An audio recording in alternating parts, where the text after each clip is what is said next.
Begin with the story of a man who is alive tonight because of the work of strangers.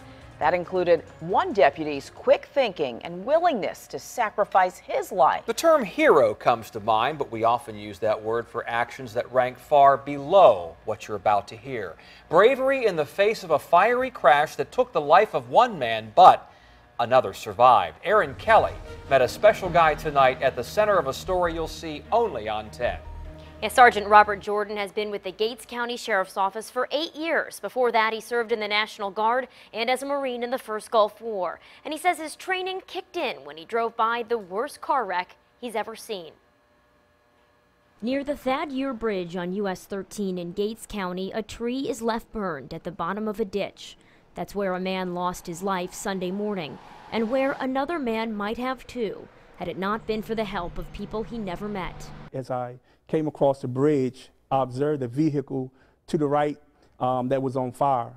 And so at that time, I activated my blue lights and ran over and tried to open up the door. Sergeant Robert Jordan with the Gates County Sheriff's Office says he broke the windows to try to free the driver, 35-year-old Travis Andrews Ricks of Nashville, North Carolina.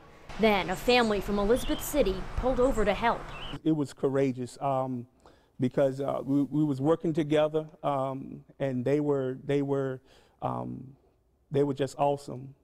Because a lot of people had passed by. The State Highway Patrol says Ricks was going south on US 13 when the 2006 Pontiac went off the road to the right shoulder.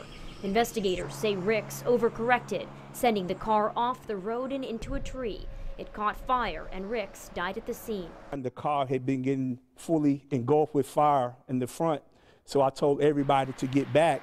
I happened to look back and saw a passenger was hanging outside the rear window. Jordan says he hadn't seen the man before when trying to rescue the driver, and he and the woman who had stopped to help pulled the man, a passenger more than 6 feet tall, out of the car just in time.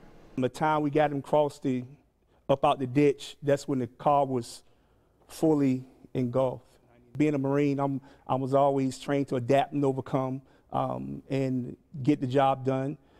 So a lot of that training kicked in, and I just knew that God had put me in a position to help someone. So the car being on fire wasn't an issue with me. It was just trying to save a life. Sergeant Jordan says the family who stopped to help also tried to pour water and drinks they had in their car to put out the fire. The State Highway Patrol says the passenger who survived, 48-year-old Gregory Scott, went to the hospital with serious injuries. Sergeant Jordan says he'd like to meet him someday. Erin Kelly, 10 on your side.